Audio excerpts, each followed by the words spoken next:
और बुलंदशहर जिले में एसआईआर को लेकर निर्वाचन आयोग का सघन अभियान जारी है। एसडीएम सिकंदराबाद ने मतदान केंद्रों पर पहुंचकर मतदाता को एसआईआर फॉर्म भरने की प्रक्रिया समझाई। वहीं जिले भर में तैनात 21 टीमों ने जगह जगह लोगों को जागरूक किया और बीएलओ की प्रोग्रेस रिपोर्ट की भी समीक्षा की। वहीं अभियान का उद्देश्य मतदाता सूची को सटीक और अपडेट रखना है। देखिए हमारे सहयोगी प्रदीप पंडित की खास खबर। गोविंदर सिंह है। कहाँ के रहने वाले हैं? मैं ग्राम औरंगपुर गढ़िया, जिला बुलंदशहर का रहने वाला हूँ। एक एफआईआर दर्ज हुई है, क्या पूरा मामला है? पूरा मामला यह है सर, मैं 220 केवी सब स्टेशन जहांगीराबाद चांदौक पर ड्यूटी करता हूँ, जिसमें कि मैं भूतपूर्व सैनिक हूँ। 4 साल मुझे रिटायर हुए हो गए। मैं बरेली निगम द्वारा 220 सब स्टेशन केवी पे सुरक्षा गार्ड के में तैनात किया गया हूँ। वहाँ पे क्या है साहब, अभी जुलाई में एक जेई सुधीर साहब ने चार्ज लिया है बिजली घर का, और उन्होंने टेम्परेरी चार्ज ले रखा है, लिखित में चार्ज नहीं लिया है। बिजली घर पर अतिरिक्त सामान ज़्यादा होने के कारण सुधीर साहब उस सामान को अपने कब्जे में लेना चाहते हैं और उसे बेचना चाहते हैं, जिसमें कि हम जिस लिखित में चार्ज 132 केवी अनुपशहर कपिल दुबे साहब के साथ चार्ज है, उन्होंने हमें आदेश दे रखा है कि जब भी किसी को सामान के लिए चाबी की जरूरत पड़ती है तो मुझसे आदेश लिया जाएगा।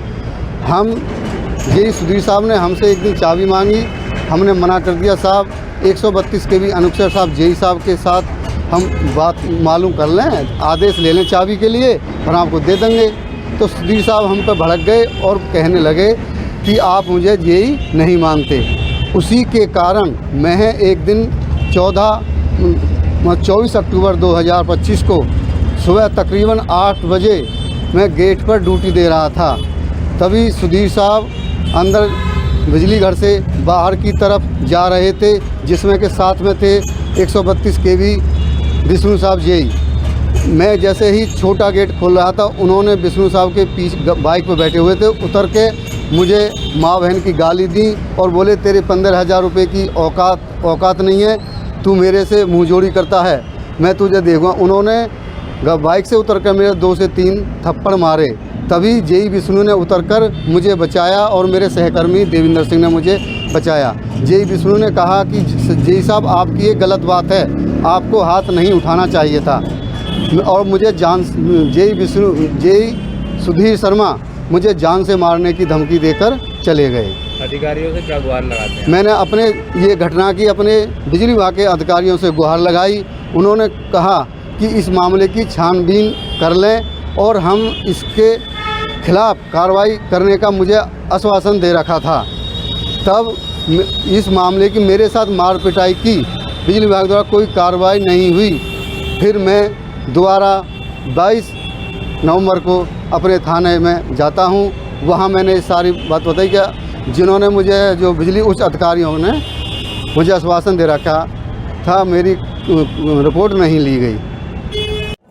सर एसआईआर को लेकर के आज आप भी निकले हैं, क्या चल रहा है और अभी क्या अपडेशन कितने फॉर्म का हुआ है? हमारा ये चल रहा है कि हम बस अब मॉनिटर ये कर रहे हैं कि कहाँ पे किन किन जगहों पे किन किन बूथ्स पे अभी तक डिजिटाइजेशन कम हुआ है। तो हम लोग के ये एनालिसिस में ये निकल के आया है कि जो शहरी क्षेत्र हैं, जो कंजेस्टेड है, हाईली कंजेस्टेड एरियाज़ हैं, यहाँ पे अभी भी कलेक्शन उतने अच्छे से नहीं हो पा रहा है। तो इन जगहों के लिए हम लोगों ने नगर पालिका के कर्मचारियों को भी लगा रखा है, जहाँ से वो संपर्क करें, सीधा बीएलओ उनसे संपर्क करें और वो वोटर्स को आइडेंटिफाई करके उनसे तुरंत इन्यूमरेशन फॉर्म कलेक्ट करवा लें। कुछ जगहों पे भी ये देखा जा रहा है कि जहाँ पे बीएलओज़ ने इन्यूमरेशन फॉर्म बांट रखे हैं लेकिन लोगों ने अभी तक भर के नहीं दिया है। तो सभी लोगों से हम लोग ये अपील भी कर रहे हैं और मैं इस आपके मीडिया के माध्यम से भी अपील कर रहा हूँ कि सब लोग अपना इन्यूमरेशन फॉर्म भर के जल्द से जल्द का मतलब ये है कि आज या कल में भर के दे दें। बहुत ही आसान चीज़ है, उसमें तुरंत आप भर के दे देंगे तो डिजिटाइजेशन हो जाएगा। इसीलिए सबसे अपील की जा रही है कि अपना इन्फॉर्मेशन फॉर्म जल्दी से जल्दी भर के दे दें। अच्छा, अभी आप कई बूथों पे गए हैं, कई मोहल्लों में भी गए हैं, तो आपने वहाँ अवेयरनेस प्रोग्राम भी वहाँ मतलब अवेयरनेस लोगों को करने के लिए उनको क्या क्या सावधानी रहें, क्या क्या फॉर्म किस तरह से फिल करें, ये बताया है। तो क्या लोगों की समझ में ये नहीं आ रहा है कि जो है फिलिंग फॉर्म की किस तरह से की जाए, मतलब क्या आपको दिख रहा है? उसका कारण ये है कि थोड़ा सा लोगों के अंदर अभी भी इस चीज़ के लिए जागरूकता इतनी नहीं है कि वो अगर वो नहीं भर के देंगे तो उनका नाम वोटर लिस्ट से कट सकता है। इसीलिए बार बार मोहल्ले में जाके और गांव में जाके मैं बता रहा हूं सबको, हमारे AROs, हमारे सुपरवाइज़र, हमारे BLO सब लगे हुए हैं इस चीज़ के लिए कि लोगों को बता रहे हैं कि अगर आप भर के नहीं देंगे तो ड्राफ्ट रोल में आपका नाम नहीं आ पाएगा, जिस वजह से आपका नाम ऑटोमेटिकली कट जाएगा। इसीलिए इनको जागरूक किया जा रहा है, इस तरीके से समझाया जा रहा है। यहाँ पे एक जो एजेंटी प्रूफ है वो क्या देना है, लोगों में थोड़ी कन्फ्यूजन है। किसी तरह का कोई डॉक्यूमेंट नहीं मांगा जा रहा है, सिर्फ सूचना मांगी जा रही है इन्फॉर्मेशन फॉर्म में, जिसमें आपको अपना डेट ऑफ बर्थ भरना है, अपना फ़ोन नंबर डालना है, आधार नंबर वैकल्पिक है, अगर डालना चाहे तो डाल सकते हैं, पिता का नाम, माता का नाम, पत्नी का नाम या पति का नाम और उनके एपिक नंबर। अब इनमें जिनके पास कुछ लोग होते हैं, जब कई बार होता है कि BLO उनसे आधार कार्ड मांग लेता है, इसलिए क्योंकि वो खुद फॉर्म नहीं भरना जानते हैं, इसलिए आधार कार्ड मांगता है और फिर भर के लौटा देता है वहाँ पे। तो इस टाइम पे किसी को कोई डॉक्यूमेंट देने की ज़रूरत नहीं है, बस डिटेल देनी है इन्फॉर्मेशन फॉर्म में भर के। दोबारा सुन लीजिए, फिर से बता रहा हूँ मैं। ये मतदाता का नाम लिखा है, यहाँ पे मतदाता की सूचना आएगी, phone number, date of birth, Aadhaar number अगर देना हो, माता जी का नाम, पिताजी का नाम, दोनों का एपिक नंबर। उसके नीचे अगर 2000 ये वोटर 2003 में भी रहा है तो 2003 की सूचना यहाँ आएगी। 2003 के अनुसार 2003 में वोटर नहीं रहा है मान लीजिए, तो इसके 6 रिलेटिव, दादा दादी, नाना नानी, पिताजी माताजी, इनकी सूचना यहाँ आ जाएगी 2003 के अनुसार।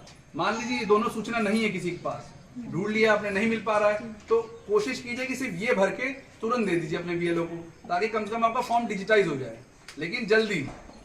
ठीक है, आप यहाँ पे फिलहाल जो है बातें कुछ नहीं दे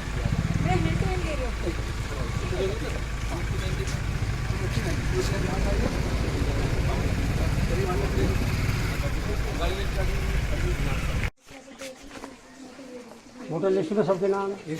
हाँ, वोटर लिस्ट। क्या कह रहे हैं?